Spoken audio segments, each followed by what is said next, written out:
മണിച്ചിത്രത്താഴിനെ പറ്റി പലരും പലതും ചോദിച്ചിട്ടുണ്ടെങ്കിലും നിങ്ങൾ രണ്ടുപേരുമാണ് ആദ്യം ചോദിക്കുന്നത്.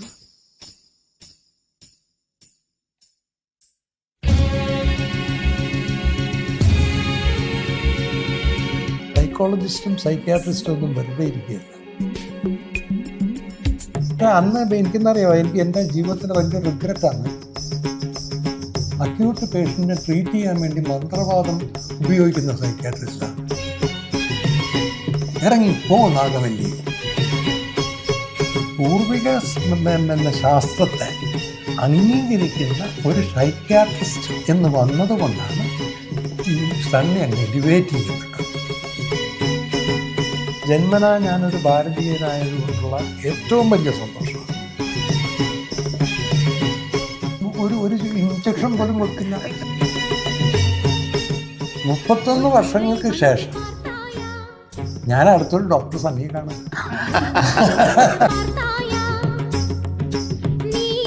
ആലപ്പുഴ എൻ്റെ നാടാണ്. നിങ്ങൾക്ക് 2 ബെസ്റ്റ് പാർട്ടി കിട്ടി. നമസ്കാരം. അത്ലറ്റിക്കോ ഡി ആലപ്പിയുടെ മനസ്സിൻ മടിയിൽ എന്ന പ്രോഗ്രാമിലേക്ക് എല്ലാവർക്കും സ്വാഗതം. അത്ലറ്റിക്കോ ഡി ആലപ്പി ശരിക്കും ഒരു ഫിസിക്കൽ ഹെൽത്ത് പ്രൊമോട്ട് ചെയ്യുന്ന ഒരു ക്ലബ്ബാണ് ആലപ്പുഴയിൽ. അപ്പോൾ എല്ലാ വർഷവും അവർ ബീച്ച് റൺ നടത്തുന്നുണ്ട്. ഈ വർഷത്തത് 24th നടക്കുന്നത്. പക്ഷേ ഈ വർഷം അവരത് ഒന്ന് മാറ്റി ചിന്തിക്കുന്നുണ്ട്. അതായത് ഫിസിക്കൽ ഹെൽത്ത് മാത്രമല്ല, മെൻ്റൽ ഹെൽത്തും കൂടെ പ്രൊമോട്ട് ചെയ്യാമെന്നുള്ള ഒരു ഐഡിയ ആയി. അതിൻ്റെ ഭാഗമായിട്ട് നടക്കുന്ന ഒരു പ്രോഗ്രാമാണ് ഇന്ന്. ഇന്ന് എൻ്റെ കൂടെ ഇരിക്കുന്നത് പ്രഗത്ഭരായിട്ടുള്ള 2 ആൾക്കാരാണുള്ളത്.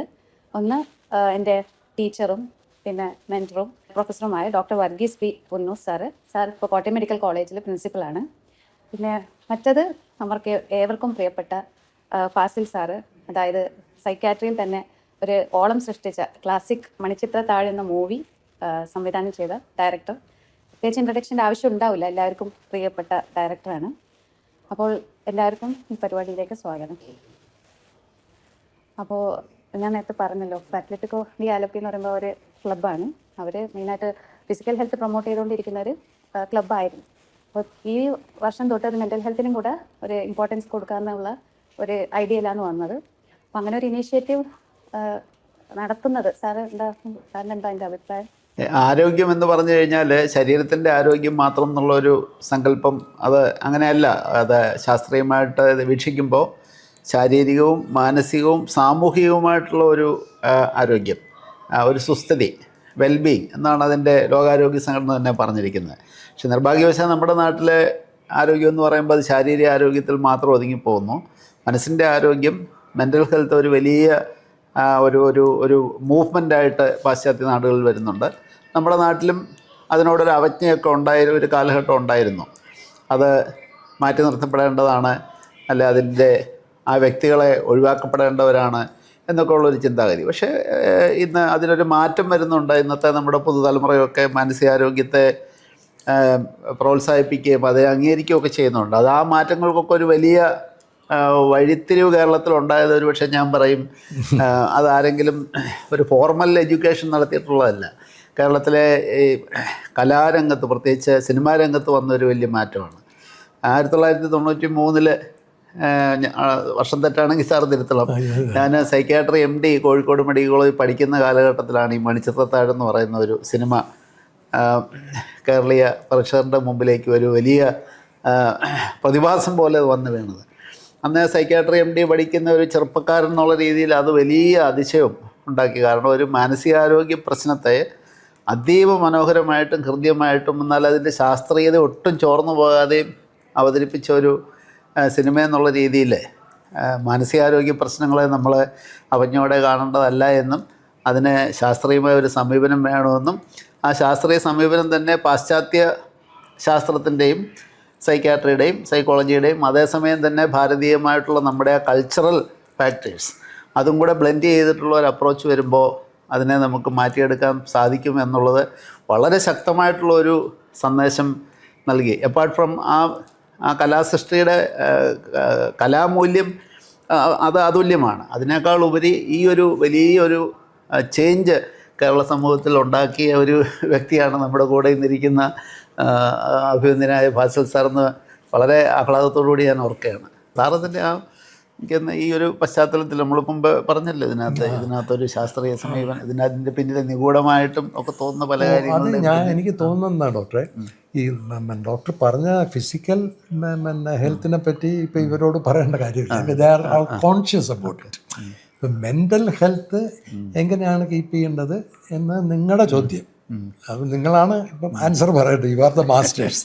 അപ്പം എൻ്റെ അടുത്ത് ചോദിച്ചു കഴിഞ്ഞാൽ, നമ്മുടെ ഇപ്പം ഈ ഭാരതീയൻ, അപ്പം എനിക്ക് ജന്മനാ ഞാനൊരു ഭാരതീയനായതുകൊണ്ടുള്ള ഏറ്റവും വലിയ സന്തോഷമാണ്.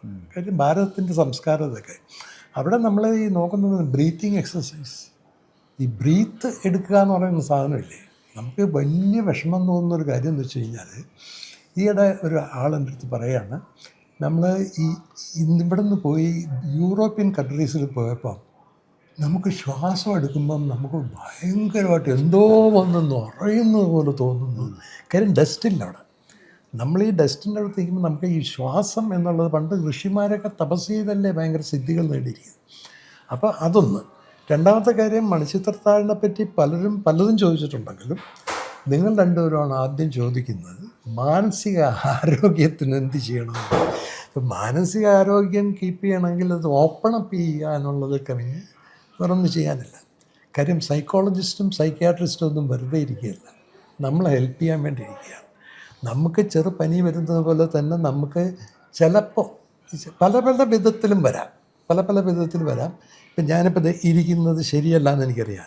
നിങ്ങൾ രണ്ടും ഇരിക്കുമ്പോൾ ഞാൻ കാലിൻ്റെ പുറത്ത് കാലം കയറ്റി വെച്ചോണ്ടിരിക്കുകയാണ്. ഇതൊരു ചെറിയ മെൻ്റൽ പ്രോബ്ലം ആയിരിക്കും എന്തെങ്കിലും. അല്ല, അപ്പോൾ അതുപോലെ എന്തെങ്കിലും പ്രോബ്ലംസ് ഉണ്ടെങ്കിൽ ഉടനെ ഒരു ഡോക്ടറെ കാണുക എന്നുള്ളതാണ്. അതിന് കാരണമായിട്ട് ഞാൻ പറയുന്നത് സപ്രസ് ചെയ്യരുത്. ഒരു കാരണവശാലും സപ്രസ് ചെയ്യരുത്. സപ്രസ് ചെയ്ത് കഴിഞ്ഞാൽ അതിൻ്റെ ഏത് ലെവലിൽ വരെ പോകുമെന്നുള്ളത് നമുക്ക് പറയാൻ പറ്റില്ല. മാനസിക ആരോഗ്യം എന്ന് പറയുന്നത് വളരെ വളരെ വളരെ നിർബന്ധമായൊരു കാര്യമാണ്. എന്തിനും നമ്മൾ ജീവിക്കുന്നതിനാണെങ്കിലും ഈ ഭക്ഷണം കഴിക്കുന്നതിന് പോലും മാനസികമായ ഒരു കോൺസെൻട്രേഷൻ വേണം, അല്ലേ? അപ്പോൾ ഈ മാനസിക ആരോഗ്യം വീണ്ടെടുക്കുക എന്നുള്ളതിന് ഈ ഒരു മാർഗ്ഗമേ ഞാൻ കാണുന്നുള്ളൂ. സപ്രസ് ചെയ്യാതിരിക്കുക, കമ്മ്യൂണിക്കേറ്റ് ചെയ്യുക, ഫ്രണ്ട്സിനോട് കമ്മ്യൂണിക്കേറ്റ് ചെയ്യുക. ഇങ്ങനെയാണ് എനിക്കങ്ങനെ തോന്നുന്നുണ്ട്, നിനക്കങ്ങനെ തോന്നുന്നുണ്ട്. അതിന് ഇവരെ കോൺഷ്യസ് ആക്കാൻ വേണ്ടി കഥ പറഞ്ഞാലേ നടക്കൂ. ഇത് ഞാൻ പറയുന്നത് കഥയായിട്ട് തോന്നാം, പക്ഷേ യഥാർത്ഥ ജീവിതമാണ്. ഇപ്പോൾ മണിച്ചിത്രത്താഴ് കഴിഞ്ഞ് പലരും അപ്രീഷിയേറ്റ് ചെയ്യാൻ വേണ്ടി ഡോക്ടേഴ്സ് അങ്ങനെയുള്ള ഒരുപാട് പേര് വന്ന് പറഞ്ഞിട്ടൊക്കെ ഉണ്ട്. പക്ഷേ കുറേ അധികം പേരെന്നെ കാണാൻ വരും. പക്ഷേ അവരുമായിട്ട് സംസാരിച്ചിരുന്ന് ഒരു 2 hours കഴിയുമ്പോഴാണ് ഞാൻ മനസ്സിലാക്കുന്നത് I am talking to a mental patient. നിങ്ങൾക്ക് അങ്ങനെയുള്ളവരെ കണ്ടുപിടിക്കാൻ പറ്റുമല്ലോ, അല്ലേ? എനിക്ക് 2 മണിക്കൂർ സംസാരിച്ച് വരുമ്പോഴാണ് is a mental patient, he has come to a doctor എന്നുവരെ എനിക്ക് തോന്നിയിട്ടുണ്ട്. അപ്പോൾ ഇതെന്താണെന്ന് വെച്ച് കഴിഞ്ഞാൽ ഇത് സപ്രസ് ചെയ്ത് പകരം ജോലി ചെയ്യുന്നവരാണ്, ഡിഗ്രി ഉള്ളവരാണ്. അപ്പോൾ ജോലിയും ഡിഗ്രിയും ഉള്ളവർക്കൊക്കെ ഈ മാനസിക അസ്വാസ്ഥ്യം ഉണ്ടാക്കുക എന്ന് പറഞ്ഞാൽ എന്തൊരു സമൂഹത്തിലാണ് നമ്മൾ ജീവിക്കുന്നത്? ഭ്രാന്തനാക്കുന്നൊരു സമൂഹം, അല്ലേ? അത് നമ്മളെ കെയർഫുൾ ആകണം. അതിന് ഓപ്പൺ അപ്പ് ചെയ്യാൻ മടിക്കരുത്. എൻ്റെ അടുത്ത് ഒരുപാട് കേസുകൾ മെഡിക്കൽ റെപ്രസെൻറ്റേറ്റീവ് ആയിരിക്കും, അങ്ങനെയുള്ളവർ വരും. 2 hours 3 hours കഴിയുമ്പോഴാണ് ഞാൻ മനസ്സിലാക്കുന്നത് ഈസ് എ മെൻ്റൽ പേഷ്യൻ്റ്. അപ്പം മോർണിംഗ് 8 to നൈറ്റ് 9 ഒക്കെ ഉള്ളി ഒരു മാസ്ക് അടിച്ച് വെച്ചിരിക്കുക. എന്നിട്ട് ചിലപ്പം വീട്ടിൽ പോയി കഴിഞ്ഞിട്ടായിരിക്കും അത് എക്സ്പ്ലോഡ് ചെയ്യുന്നത്. അപ്പോഴായിരിക്കും ഭാര്യ അറിയുന്നത് ഞാനൊരു ഭ്രാന്തൻ്റെ കൂടെയാണ് ജീവിക്കുന്നത്. അപ്പോൾ അത് ഒളിച്ചു വെക്കാനുള്ളൊരു ടെൻഡൻസിയാണ്. അപ്പോൾ ഒളിച്ചു വെക്കരുത്. എന്താണെങ്കിലും ചെറിയ മെൻ്റൽ പ്രോബ്ലം ആണെങ്കിലും നമുക്കിപ്പം അത് എൻ്റെ അടുത്ത് ഒരാളെന്ന് പറഞ്ഞാൽ വലിയ സിദ്ധനും യോഗിയുമൊന്നുമല്ല. ഒരാൾ ജെറിയമൽ ദേവ് എന്ന് പറയുന്നത് മ്യൂസിക് ഡയറക്ടർ. എനിക്കൊരു വലിയ ഫിലോസഫി ഉണ്ട്.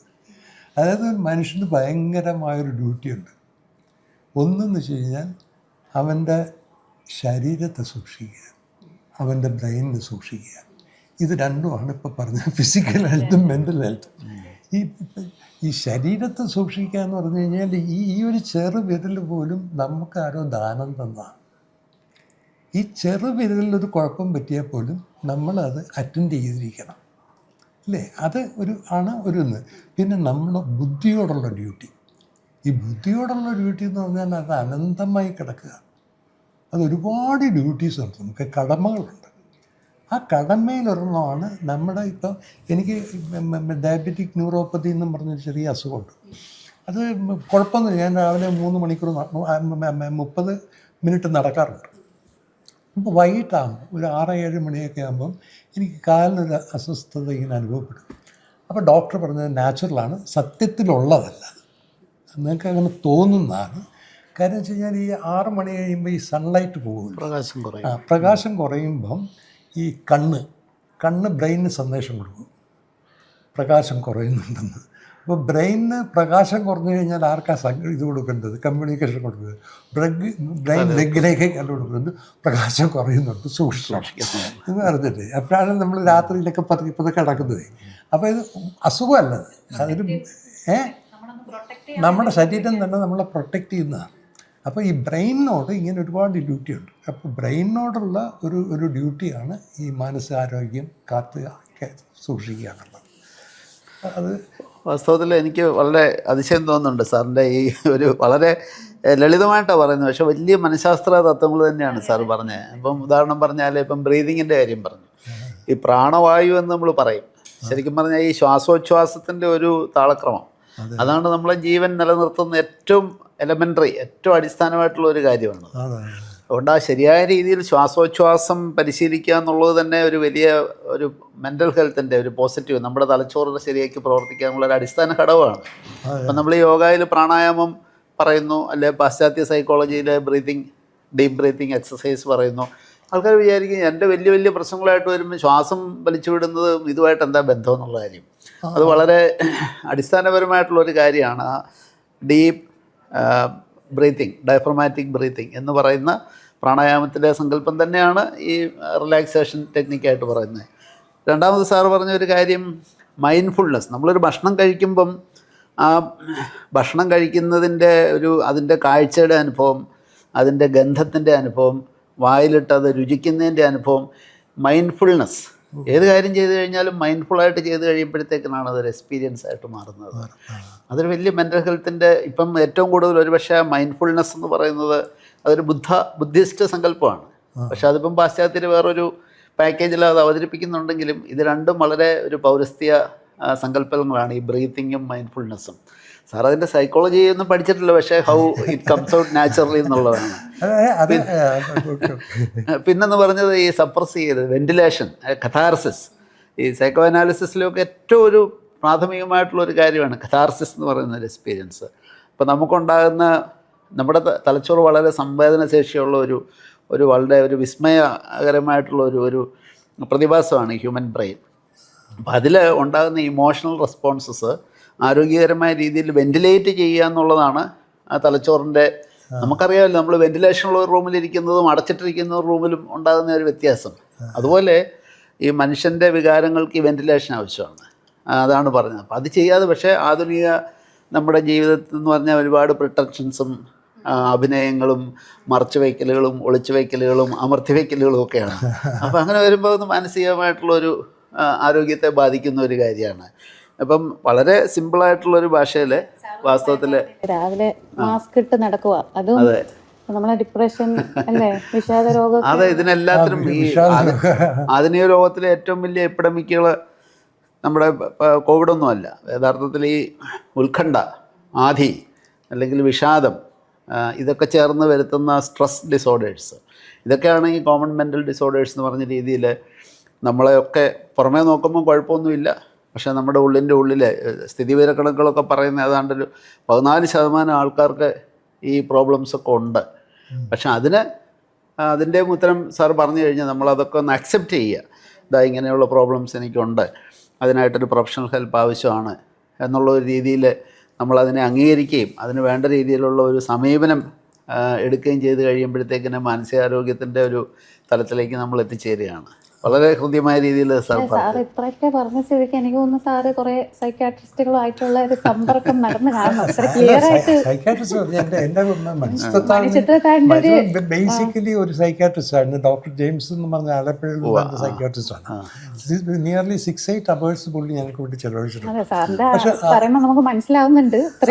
പക്ഷെ അന്ന് എനിക്കെന്നറിയോ, എനിക്ക് എൻ്റെ ജീവിതത്തിൽ വലിയ റിഗ്രറ്റാണ് മണിച്ചിത്രത്താഴില് കൺസൾട്ടേഷൻ ഡോക്ടർ ജെയിംസ് എന്ന് ഞാൻ വെച്ചില്ല. എഴുതാൻ പറ്റില്ല. കാര്യം അറിയാ, അത് എനിക്ക് പേടിയായിരുന്നു. ഇതെന്ത് സൈക്കാട്രിസ്റ്റ് ആണ്?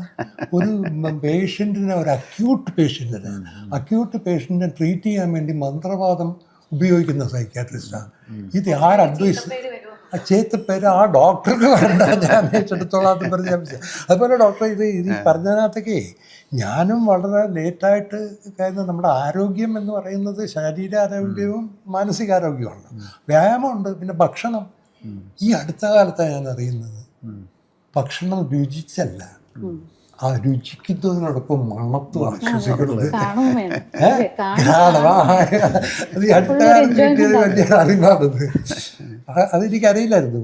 മണത്തെ, അത് ചോറിനൊരു മണം, തോരനൊരു മണം, ഇങ്ങനെയൊക്കെയുള്ള സംഭവങ്ങളെ. അപ്പം നമ്മൾ ഈ അറിവെന്ന് പറയുന്നത് എന്തോന്നാണ്? ബ്രഹ്മം എന്ന് പറയുന്നതാണ് അറിവ്. അപ്പോൾ ഈ ബ്രഹ്മത്തിൽ ചരിക്കുന്നവനാണ് ബ്രഹ്മജ്ഞാനി എന്നൊക്കെ പറയുന്നുണ്ട്. അപ്പോൾ എല്ലാവർക്കും ഈ അറിവെന്ന് പറയുന്ന സാധനം പിന്നെ അതൊക്കെ അറിഞ്ഞാലല്ലേ എന്താണ് മാനസികാരോഗ്യം എന്ന് പറയാൻ പറ്റുള്ളൂ. മാനസികാരോഗ്യം എന്ന് പറയുന്നത് നമ്മൾ പലതും അറിഞ്ഞിരിക്കണം. സാറേ, ആ മൂവിയിൽ ഇപ്പം സാധാരണ അതുവരെ കുറേ സൈക്കാട്രിക് ഡിസോർഡേഴ്സ് റിലേറ്റഡ് മൂവീസ് ഒക്കെ ഉണ്ടായിരുന്നു. പക്ഷെ അതിനൊക്കെ ഒരു ലാസ്റ്റ് ഒരു ഭയങ്കര നെഗറ്റീവായിട്ടുള്ള ഒരു എൻഡിങ്സ്, ഭയങ്കര ട്രാജഡി. അതായത് ഇങ്ങനെ ഒരു മെന്റൽ ഒരു ഡിസോർഡർ വന്നു കഴിഞ്ഞാൽ പിന്നെ അതിൽ നിന്ന് റിക്കവറി ഇല്ല. പക്ഷെ ആദ്യമായിട്ട് നമ്മൾ സൈക്കാട്രിസ്റ്റ് എല്ലാവർക്കും ഒരു ആശ്വാസമായിട്ട്, അതുമല്ല സൈക്കാട്രിസ്റ്റ് എല്ലാ സിനിമയിലും ഒരു കോമഡി റോൾ അല്ലേ സാർ? ഗുൾഗാൻ താടിയൊക്കെ വെച്ച് കോമഡി ഇങ്ങനെ. അപ്പൊ ആദ്യമായിട്ടൊരു എല്ലാവർക്കും ഞാനൊരു സൈക്കാട്രിസ്റ്റ് അല്ലേ സാർ പഠിക്കും അല്ലേ? സൈക്കാട്രിക് രോഗങ്ങളോട് മാത്രമല്ല, സൈക്കാട്രിക് രോഗത്തിന് ചികിത്സിക്കുന്നവരോട് ഒരു സ്റ്റിഗ്മ ഉണ്ടായിരുന്നു. നമ്മൾ സൈക്കാട്രിസ്റ്റ് എന്ന് പറയണമെങ്കിൽ 2 വട്ടം ചിന്തിക്കണമായിരുന്നു പണ്ട്. ഇപ്പം അത്രയില്ല. പക്ഷെ സാറിന്റെ ആ മണിച്ചിത്രത്താഴ് സിനിമ വന്ന ശേഷം സൈക്കാട്രിസ്റ്റ് ഒക്കെ ഒരു സന്തോഷം, ഞാനൊരു സൈക്കാട്രിസ്റ്റ് ആണ് എന്നും ആ പറയാനുള്ളൊരു എന്താ പറയാ, അത് നല്ലൊരു കാര്യമാണെന്നുള്ളൊരു വന്ന്. അപ്പൊ സാറെന്താ അങ്ങനെ ഒന്ന് മാറ്റി ചിന്തിച്ച്? ഇല്ലല്ല, ഞാൻ ഈ സൈക്യാട്രിസ്റ്റിനെ ഇത്രയും വലിയ മാനം ജനങ്ങളുടെ ഇടയിൽ കിട്ടിയത് ഈ പൂർവികരെ ആരാധിച്ചു എന്ന ഒരു സൈക്യാട്രിസ്റ്റ് എന്നുള്ള ഇതാണ് മോഹൻലാലിൻ്റെ സണ്ണി എന്ന കഥാപാത്രത്തിന് ഉയർത്തി കൊടുത്തത്. ഇപ്പം നമ്മുടെ ഈ സൈക്യാട്രി ഒക്കെ ഡെവലപ്പ് ചെയ്യുന്നതിന് മുമ്പ് ഭ്രാന്തില്ലായിരുന്നു, ഭ്രാന്തുണ്ടായിരുന്നു. പക്ഷെ സയൻസ് ഇല്ല, ലക്ഷ്യമില്ല. അപ്പോൾ ഈ പൂർവികരെന്ന് പറയുന്നത് സയൻസ് ഇല്ലാതെ, ശാസ്ത്രമില്ലാത്ത കാലം, വൈദികശാസ്ത്രം ഇല്ലാത്ത കാലത്ത് അന്നും പേഷ്യൻസ് ഉണ്ട്. ആ പേഷ്യൻസിന് ക്യൂർ ചെയ്യാൻ വേണ്ടി അവർ വളരെ വളരെ വളരെ സയൻറ്റിഫിക്കായിട്ട് ഉപയോഗിച്ചിരുന്ന ഒരു ചികിത്സാ രീതിയായിരുന്നു മന്ത്രവാദം. 90% കള്ളന്മാരാണെങ്കിൽ 10% മന്ത്രവാദികൾ അക്യൂട്ട് ട്രീറ്റ്മെൻറ്റാണ് ഈ കൊടുക്കുന്നത്. നിന്നിലൊരു നാഗവല്ലി ഇരിപ്പുണ്ട്, ഇറങ്ങിപ്പോ നാഗവല്ലി. ആ പറച്ചിൽ കേട്ടിട്ട് അയാൾ ആ നാഗവല്ലിയെ അക്സെപ്റ്റ് ചെയ്ത് കൊടുക്കുക, നാഗവല്ലിയെ അക്സെപ്റ്റ് ചെയ്യുകയാണ്. ഗംഗ എന്നല്ല വിളിക്കുന്നത്, നാഗവല്ലി നീ ഇറങ്ങിപ്പോവാനാണ് പറയുന്നത്. അത് നാഗവല്ലി അവളുടെ ദേഹത്തുണ്ടെന്നും ഗംഗയുടെ സബ് കോൺഷ്യസ് മൈൻഡിനെ കൊണ്ടുവരിക. നിന്നെ കീഴടക്കി നാഗവല്ലിയെ ഇറക്കി വിടുക, അല്ലെങ്കിൽ ഇറക്കി വിടും ഞാൻ. അപ്പോൾ ഇവള് കണ്ടീഷൻ വെക്കുന്നു, കൊന്നാ നീ ഓഹോ. അങ്ങനെ ഒരു സിനിമ അല്ലേ, അങ്ങനെ കൊന്നു. അപ്പോൾ ഒരു ഡമ്മി വെച്ച് കൊന്നിട്ട് പോലെ. അപ്പോൾ ഈ പൂർവിക ശാസ്ത്രത്തെ അംഗീകരിക്കുന്ന ഒരു സൈക്യാട്രിസ്റ്റ് എന്ന് വന്നതുകൊണ്ടാണ് ഈ സണ്ണി അങ്ങ് എലിവേറ്റ് ചെയ്യപ്പെട്ടത്. അതുകൊണ്ട് ഇപ്പോൾ ഡോക്ടർ സംസാരിക്കുമ്പോൾ ഞാൻ മനസ്സിലാക്കുന്നു, നിങ്ങളുടെ സൈക്യാട്രി എന്ന സബ്ജക്റ്റിൽ നമ്മുടെ ഭാരതീയ സംസ്കാരം മുഴുവൻ കിടക്കുന്നു.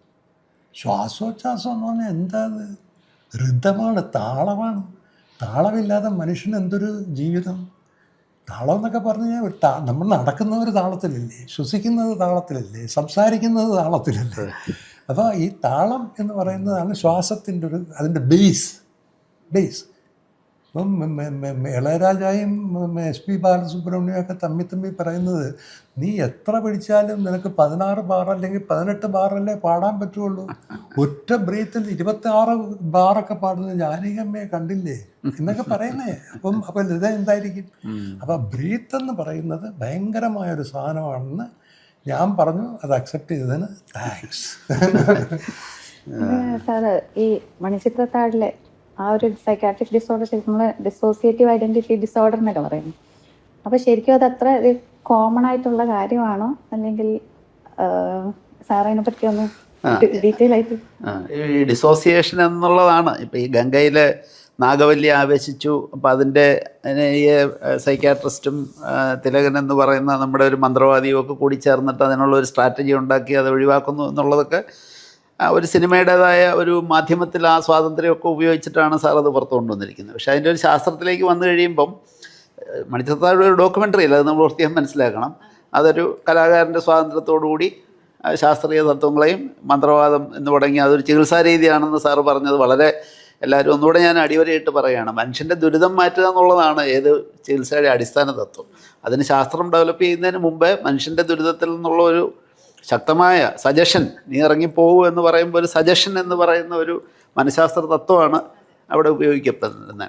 അപ്പോൾ ഇങ്ങനെ വരുന്ന കേസുകൾ ധാരാളമാണോ എന്ന് ഡോക്ടർ ഷമീന ചോദിച്ചത്, അതിലേക്ക് ഞാൻ വരാം. അത് വളരെ കോമൺ അല്ല എന്ന് വേണം പറയാനായിട്ട്. നമ്മുടെ ഇപ്പോഴത്തെ ഒരു കാലഘട്ടത്തിൽ ഡിസോസിയേറ്റീവ് ഐഡൻറ്റിറ്റി ഡിസോർഡർ എന്നൊക്കെ പറയുന്നത് താരതമ്യേന വിരളമായിട്ടാണ് നമ്മുടെ ക്ലിനിക്കൽ പ്രാക്ടീസിൽ വരുന്നത്. പക്ഷേ വരാറുണ്ട്. അത് തന്നെ നമുക്കറിയാം. ഞാൻ സൈക്യാട്രി പ്രാക്ടീസ് തുടങ്ങിയ 1990-കളിൽ ഉണ്ടായിരുന്ന അവസ്ഥയല്ല 2025-ലുള്ളത്. കാലഘട്ടം മാറി വരുമ്പോൾ, ഇലക്ട്രിസിറ്റി വരുമ്പോൾ ചാത്തനേർ നിന്നുപോയി എന്ന് ഞങ്ങൾ കുറച്ച് മുമ്പേ അല്പം ഇൻഫോർമൽ സംസാരത്തിൽ പറഞ്ഞ പോലെ, കാലഘട്ടം മാറി വരുന്നതിനനുസരിച്ച് മാനസിക പ്രതിഭാസങ്ങളുടെ രീതിയും മാറി വരുന്നുണ്ട്. അപ്പോൾ ഇന്നത്തെ രീതി നോക്കിക്കഴിഞ്ഞാൽ റിലേറ്റീവ്ലി റെയറാണ്. എങ്കിൽ പോലും അത് നമ്മൾ ഒരു മനുഷ്യൻ്റെ മനഃശാസ്ത്രം മനസ്സിലാക്കാനായിട്ട് പറ്റിയ ഒരവസ്ഥയാണ് ഡിസോസിയേഷൻ എന്ന് പറയുന്നത്. സാധാരണ നമ്മൾ കണ്ടുവരുന്ന തകരാറുകളെന്ന് പറഞ്ഞാൽ ഉത്കണ്ഠ രോഗങ്ങൾ, ആങ്സൈറ്റി ഡിസോർഡേഴ്സ്, വിഷാദ രോഗങ്ങൾ, ഡിപ്രഷൻ, അല്ലെ സ്ട്രെസ് റിലേറ്റഡ് ഡിസോർഡേഴ്സ്, നമ്മുടെ ചുറ്റുപാടുകളുമുള്ള ഡിമാൻഡുകളും നമ്മളുടെ പരിമിതികളും കൂടെ തമ്മിലുള്ള ഒരു ഫ്രിക്ഷനാണ് സ്ട്രെസ് ഉണ്ടാക്കുന്നത്. Stress related disorders. പിന്നെ ലഹരി വസ്തുക്കളുടെ ഉപയോഗം മൂലമുള്ള ഇതൊക്കെയാണ് ഇപ്പോഴത്തെ നമ്മളുടെ ഏറ്റവും കൂടുതൽ കോമൺ കണ്ടീഷൻസ്. അല്ലാതെ നമ്മൾ ന്യൂറോസിസ് എന്നൊക്കെ പണ്ട് പറയുന്ന രീതിയിലുള്ള അവസ്ഥകൾ. പക്ഷേ ഗൗരവമായിട്ടുള്ള മെൻ്റൽ ഡിസോർഡേഴ്സ് ഉണ്ട്. സ്കിസോഫ്രീനിയ അല്ലെങ്കിൽ ബൈപ്പോളാർ ഡിസോർഡറുകൾ, സംശയരോഗങ്ങൾ. അപ്പോൾ അത് താരതമ്യേന ചെറുതാണ്. അപ്പം നമ്മൾ ഈ കണ്ടുവരുന്ന രോഗങ്ങൾ മൊത്തത്തിൽ നമ്മളൊരു സോഷ്യൽ അല്ലെ ഒരു പബ്ലിക് ഹെൽത്ത് പെർസ്പെക്റ്റീവിൽ നോക്കിക്കഴിഞ്ഞാൽ മണിച്ചിത്രത്താഴിൽ ആവിഷ്കരിച്ചിരിക്കുന്ന ഡിസോസിയേറ്റീവ് ഡിസോർഡറൊക്കെ റെയറാണെന്ന് പറയാം. പക്ഷേ ഈ പറഞ്ഞ രോഗങ്ങളൊക്കെ നമ്മുടെ സമൂഹത്തിലെ anxiety, depression, substance use, stress related ഡിസോർഡറുകൾ, ഇതൊക്കെ മനുഷ്യന് വലിയ രോഗാതുരത ഉണ്ടാക്കുന്നുണ്ട്. ആശുപത്രികളെ ശാരീരിക രോഗങ്ങളായിട്ടാണ് ഡിപ്രഷനും ഉത്കണ്ഠയും സ്ട്രെസ് റിലേറ്റഡ് ഡിസോർഡറും ഒക്കെ പ്രത്യക്ഷപ്പെടുന്നത്. രോഗത്തിന് വേണ്ടി അനന്തമായിട്ട് ടെസ്റ്റുകൾ ചെയ്യുക, ഇൻവെസ്റ്റിഗേഷൻസ് ചെയ്യുക, ആശുപത്രികൾ മാറുക, ഡോക്ടറെ മാറ്റി പരീക്ഷിക്കുക. പക്ഷേ ഇതിൻ്റെ അടിസ്ഥാന പ്രശ്നം ഉത്കണ്ഠയും വിഷാദവും സ്ട്രെസ്സും ഒക്കെ ആണെന്ന്, അത് നമ്മുടെ തലച്ചോറിനെ പറ്റി നേരത്തെ സാർ സൂചിപ്പിച്ചു. നമ്മുടെ ബ്രെയിൻ ആണ് നമ്മുടെ ഓരോ അവയവങ്ങളെയും നിയന്ത്രിക്കുന്നത്. ആ തലച്ചോറിൽ നിന്ന് വരുന്ന സിഗ്നലുകളാണ് നമ്മളുടെ ആമാശയത്തിൻ്റെ മൂവ്മെൻറ്റ്സിനെ, കുടലിൻ്റെ ചലനങ്ങളെയൊക്കെ നിയന്ത്രിക്കുന്നത്. അപ്പം വയറ്റിൽ അസ്വസ്ഥത വന്നു കഴിഞ്ഞാലും വയറിൻ്റെ ഉള്ളിലാവണമെന്നില്ല രോഗം അപ്പർ സ്റ്റോറിയിലായിരിക്കാം, രോഗലക്ഷണം താഴത്തെ നിലയിലായിരിക്കാം. ഈ ഒരു ബന്ധം നമ്മൾ മനസ്സിലാക്കണം. ഇപ്പം കണ്ണിൻ്റെ ഇപ്പം പെരിഫറൽ ന്യൂറോപ്പതി വന്നു, വൈകുന്നേരം കാഴ്ച മങ്ങുമ്പം ഒരു അറ്റാക്സിയ ഉണ്ടാകുന്നു. എത്ര മനോഹരമായിട്ടാണ് സാർ അത് പറഞ്ഞത്. കാര്യം അത് തലച്ചോറാണ്, തലച്ചോറിൽ നിന്ന് വരുന്ന ഒരു സിഗ്നലാണ് നമുക്ക് ഈ വേപ്പലുണ്ടാക്കുന്നു എന്ന് പറയുന്നത്. അതാണ് അതിൻ്റെ ആ ഒരു ബന്ധം. നമ്മുടെ രോഗലക്ഷണങ്ങൾ ശരീരത്തിൽ എവിടെയാവാം, പക്ഷേ നമ്മുടെ തലച്ചോറിൻ്റെ ഉള്ളിലെ പ്രവർത്തനങ്ങളും സ്പന്ദനങ്ങളും സിഗ്നലുകളും ഒക്കെയാണ് നമുക്ക് പല രോഗലക്ഷണങ്ങളായിട്ട് ഉത്കണ്ഠയും വിഷാദവും ഉത്കണ്ഠജന്യമായ രോഗങ്ങളും സ്ട്രെസ് റിലേറ്റഡ് ഡിസോർഡേഴ്സും ഒക്കെ വരുമ്പോൾ ഉണ്ടാകുന്നത്. അതിനെയൊക്കെ പറ്റിയുള്ള ഒരു നല്ല അവബോധം ഇനിയും നമുക്ക് ഉണ്ടാകേണ്ടിയിരിക്കുന്നു എന്നുള്ളതാണ് എനിക്ക് അതേപ്പറ്റി പറയാനുള്ളത്. പിന്നെ അതുപോലെ സാറിൻ്റെ സിനിമയിൽ ആ മണിച്ചിത്രത്താഴിൽ വേറൊരു പോസിറ്റീവായിട്ട് കണ്ടെന്ന് വെച്ചാൽ, പണ്ട് ആരും ഇങ്ങനെ ട്രീറ്റ്മെൻറ്റിന് ഫസ്റ്റ് തന്നെ ഒരു സൈക്യാട്രിസ്റ്റിന് ട്രീറ്റ്മെൻറ്റ് വേണം. ഈ കാലത്ത് തന്നെ അത് പാടാം, പണ്ട് ഒട്ടും പറ്റത്തില്ല. പക്ഷെ അതിൽ ആ ക്യാരക്ടർ നകുലൻ ബാക്കി എല്ലാവരും പറഞ്ഞ് ഈ മന്ത്രവാദം ചെയ്യണം, അത് ചെയ്യണം, അങ്ങനെ സജസ്റ്റ് ചെയ്തിട്ടും നകുലം പറയും വേണ്ട, സൈക്കാട്രിസ്റ്റിന്റെ ട്രീറ്റ്മെന്റ് വേണം എന്നോ. എത്രയും വർഷം, ഇപ്പം 32 വർഷമായി അല്ലേ, അത്രയും വർഷം മുന്നേ അങ്ങനെ ആ ഒരു സ്റ്റിഗ്മ ഇല്ലാതെ ആള് അത് സമ്മതിക്കാൻ. അപ്പൊ അത് സാറിന് അങ്ങനെ ഒരു ഭയം ഉണ്ടായിരുന്നു, ഇങ്ങനെ ഇപ്പം സൈക്കാട്രിസ്റ്റിന്റെ ട്രീറ്റ്മെന്റ് വേണമെന്ന് ഒരാൾ ഇതാക്കുമ്പോൾ അത് സിനിമയെ വല്ല ബാധിക്കുമോ എന്നുള്ളത്. മീൻസ് എല്ലാവർക്കും ഒരു ട്രീറ്റ്മെന്റ് മടിയാണല്ലോ സൈക്കാട്രിസ്റ്റ്. ഞാനങ്ങനെ മന്ത്രവാദത്തിനെ പ്രൊമോട്ട് ചെയ്തതല്ല, മന്ത്രവാദത്തിനെ അപ്രൂവ് ചെയ്താണ്. അതങ്ങനെ വിടേണ്ട കാര്യമല്ല എന്ന് പറഞ്ഞ്. പിന്നെ നകുലൻ എന്ന് പറയുന്ന ആ പാർട്ടി നിൽക്കുന്നത് നിൻ്റെ ചികിത്സ വേണ്ടടാ, ഞാൻ അമേരിക്കയിലോ കൽക്കട്ടയിലോ കൊണ്ടൊക്കെ പോയി ചികിത്സ വെച്ചോളാതാ. അപ്പം അവർ പറയുന്നത് അത് ഒരു വലിയ വാസ്തവമാണ്. നീ അമേരിക്കയിലോ ഇവിടെയോ കൊണ്ടുപോയി ട്രീറ്റ് ചെയ്തോളൂ, അവർ സുഖപ്പെടുത്തി തരും. പക്ഷെ തരുന്നത് ഒരു വെജിറ്റബിൾ ആയിരിക്കും, നിൻ്റെ പഴയ ഗംഗയല്ല. അപ്പോൾ ഇത് റൂട്ടോടെ എടുത്ത് കളയാൻ ഗംഗയുടെ മാനസിക സ്ഥലത്തിലേക്ക് പോകുക എന്നുള്ളതാണ്. ഗംഗ ഏത് മാനസിക അവസ്ഥയിലാണോ രോഗിയായി മാറിയത്, ഈ ഗ്രാമാന്തരീക്ഷത്തിൽ നിന്നും മുത്തശ്ശിയുടെ മടിയിൽ നിന്നും കൽക്കട്ടയുടെ തിരക്കിലേക്ക് പോവുകയാണെന്ന് പറഞ്ഞപ്പം ഗംഗയ്ക്കുണ്ടായ ഒരു ആഘാതമാണ്.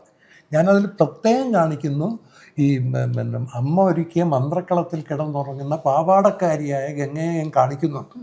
അപ്പം ആ പേഷ്യൻറ്റിനെ അനലൈസ് ചെയ്തിട്ട് ആ പേഷ്യൻ്റെ ഡീപ്പ് റൂട്ടറായിട്ടുള്ള മനസ്സ് ഏത് ട്രീറ്റ്മെൻറ്റ് അക്സെപ്റ്റ് ചെയ്യും എന്നുള്ളത് കണ്ടിട്ടാണ് ഞാൻ കൊടുക്കുന്നത്. നിങ്ങൾക്ക് എന്നോട് ദേഷ്യം വരാം, ഒരു ഇഞ്ചക്ഷൻ പോലും കൊടുത്തില്ല, ഒരു പില്ല് കൊടുത്തില്ല.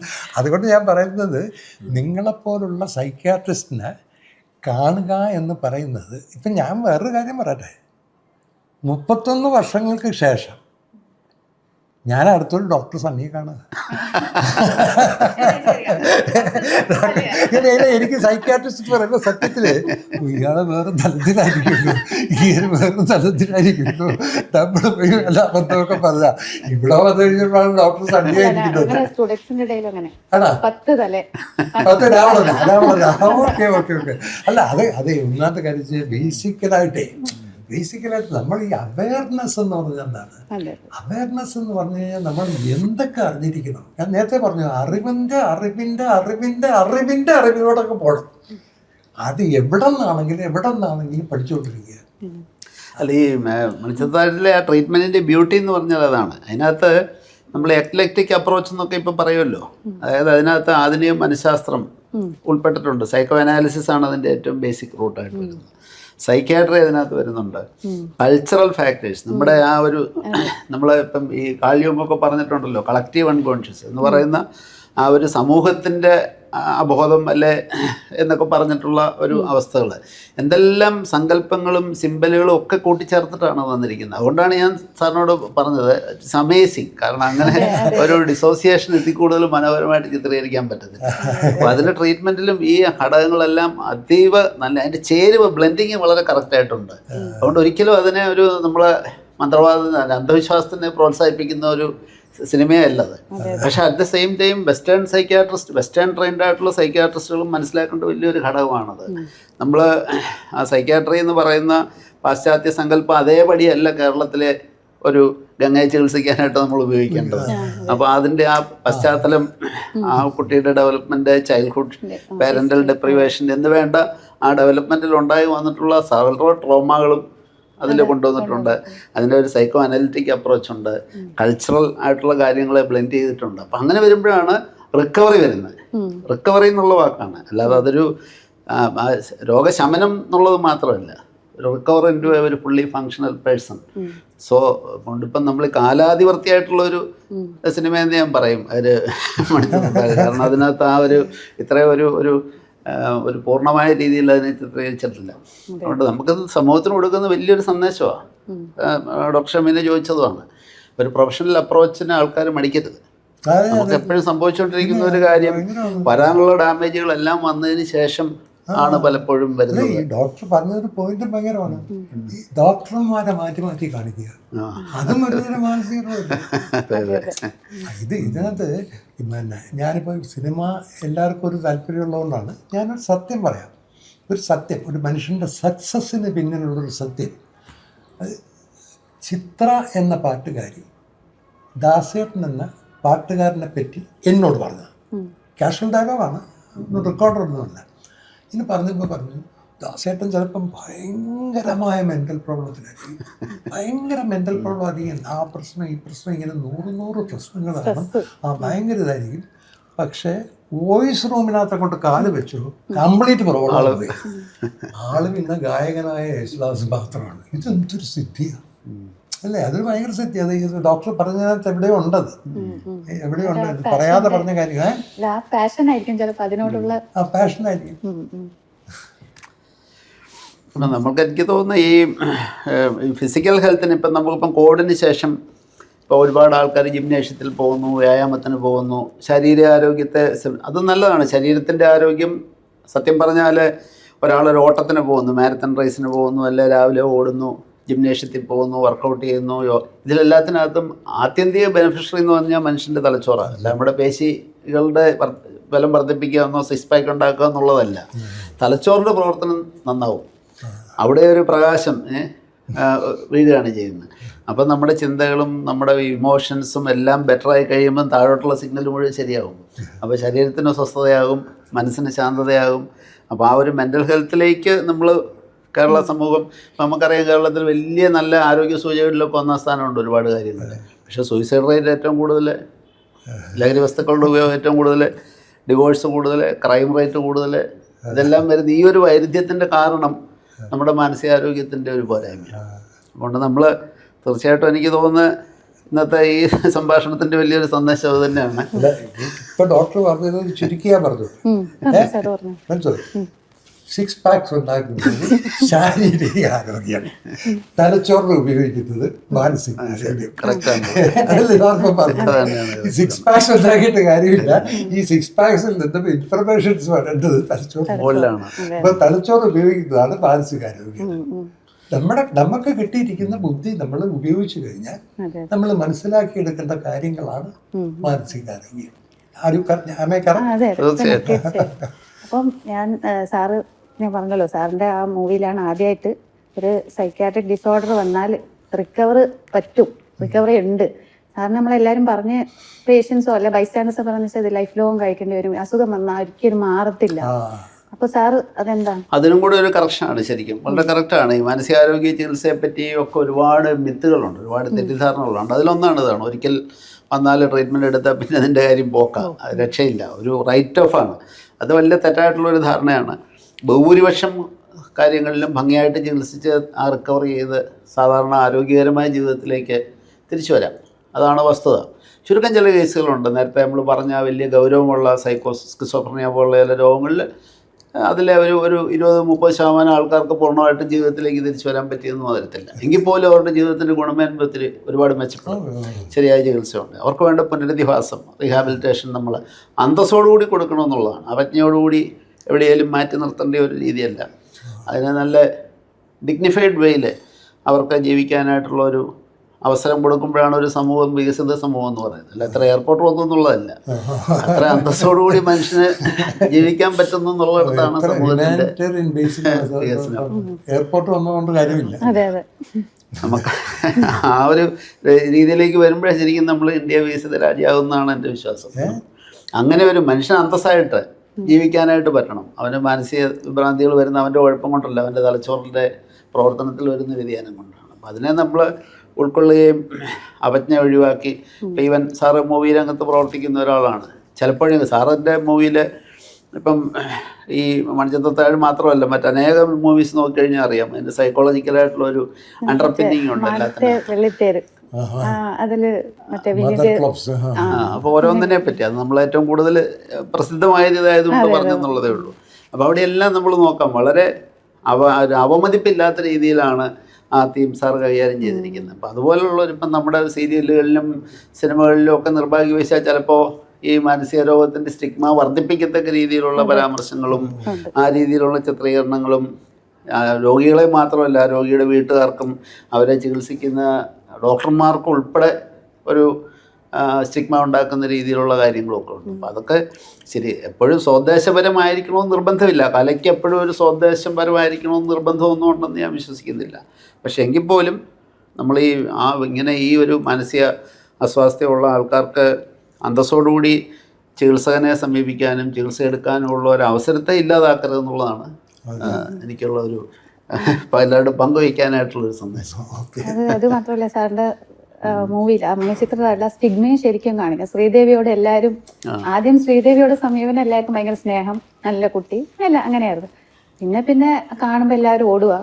അവർ ആ സ്റ്റിഗ്മ വന്ന് അപ്പൊ നമുക്ക് നേരെ മറിച്ച് ഒരാൾക്ക് ഒരു ഹാർട്ടിന് അസുഖമുള്ളവർ അല്ലെങ്കിൽ വേറെ വല്ല അസുഖമുള്ളവർ നമ്മൾ ഒരിക്കലും അങ്ങനെ ചെയ്യത്തില്ല, നമ്മളവരെ ചേർത്ത് പിടിക്കും.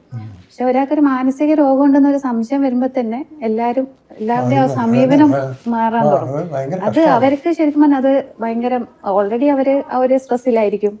ഇങ്ങനെ ബാക്കിയുള്ളവരുടെ ഒരു ആ സ്റ്റിഗ്മ കാണുമ്പോഴത്തേനും അല്ലേ സാർ അങ്ങനെ ആ മൂവി അത് നല്ല വൃത്തിയായിട്ട് കാണിക്കും. ഇതൊന്നും ഉദ്ദേശിച്ചിട്ടൊന്നും ആയിരിക്കത്തില്ല സിനിമ അങ്ങനെ എടുത്തതെന്ന് എനിക്ക് തോന്നുന്നു. ഇങ്ങനത്തെ ഉള്ള ഒരു ഇന്ന ഗുണപാഠങ്ങൾ മോറൽ ഓഫ് ദ സ്റ്റോറി എന്നൊന്നും പറഞ്ഞില്ല. പക്ഷെ ആത്യന്തികമായിട്ട് അത് കൺവേ ചെയ്യുന്ന ഒരു നന്മ, അത് പ്രസരിപ്പിക്കുന്ന ഒരു നന്മയുണ്ട് സാറേ. അതാണ് പറഞ്ഞാല് അതൊക്കെ അതിൽ ശരിക്കും കാണിക്കുന്നുണ്ട്. പിന്നെ എല്ലാ മൂവീസിലും അങ്ങനെ ഒരു പേഷ്യന്റിനോട് സ്റ്റിഗ്മ പോലെ എല്ലാവർക്കും ആ സമീപനം മാറും. അതിങ്ങനെ ഒരു അസുഖം ഉണ്ടെന്ന്, ബാക്കി അസുഖം പോലെയല്ല സമീപനം. സാറിന്റെ ഒരു സന്ദേശം ഫൈനലി ഒരു സന്ദേശം കൂടെ എടുത്ത് നമുക്ക് കൺക്ലൂഡ് ചെയ്യാൻ തോന്നുന്നു അല്ലേ? അല്ലല്ല അത് എനിക്കത് ഇപ്പം പറഞ്ഞ രണ്ട് കാര്യങ്ങൾ നന്മ. കാര്യം ബേസിക്കലി ഐ തിങ്ക് ലൈഫിൻ്റെ ഒരു സംഭവം എന്ന് വെച്ച് കഴിഞ്ഞാൽ മനുഷ്യനിൽ നന്മയുണ്ട്, തിന്മയുണ്ട്. അത് ദൈവത്തിൽ നിന്ന് വന്നതാണ്. അപ്പോൾ ഈ മനുഷ്യരായ നമുക്ക് ഉള്ളപ്പോൾ എല്ലാ മതസ്ഥരും വിശ്വസിക്കുന്നുണ്ട് ദിസ് ഇസ് ടെമ്പററി ലൈഫ്. എല്ലാ മതസ്ഥർക്കും അറിയാം. അപ്പോൾ ഇവിടെ നന്മയും തിന്മയും. അപ്പം നമ്മുടെ ധർമ്മം എന്താണ്? നന്മയുടെ ചിന്തകൾ കൊണ്ട് തിന്മയുടെ ചിന്തകൾ ഇല്ലാതാക്കുക, നന്മയുടെ പ്രവൃത്തികൾ കൊണ്ട് തിന്മയുടെ പ്രവൃത്തികൾ ഇല്ലാതാക്കുക.